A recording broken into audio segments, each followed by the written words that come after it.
President Emmerson Mnangagwa's supporters have abandoned the hashtag ED2030 slogans, signaling a major political victory for his deputy VP Chiwenga in the ongoing battle for control of ZANU-PF. Sandabina mashoko panapa wanauka kuda taru mashoko achiti aiwa Chiwenga panapa uya achinaratidza Mnangagwa aiwa uyachimfusa kuti adrop the 2030 agenda. Rubo subscribe wala ikota on the bell icon. Tipita panapa mzimu mdanyura chiti.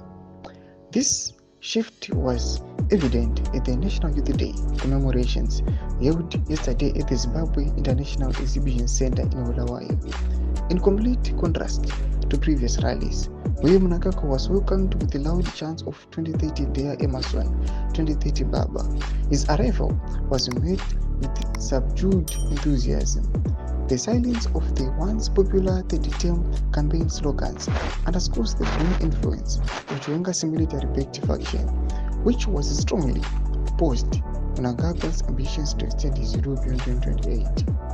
Chiwenga, standing composed alongside his wife Minutabo Baloyi, keenly observed the unfolding developments.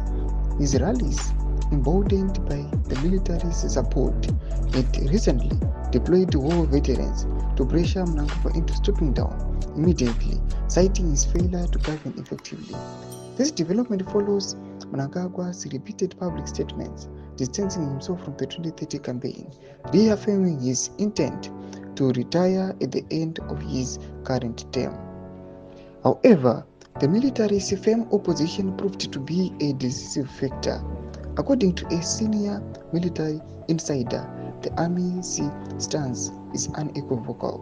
Mnangagwa must complete his constitutional second term and leave office in 2028.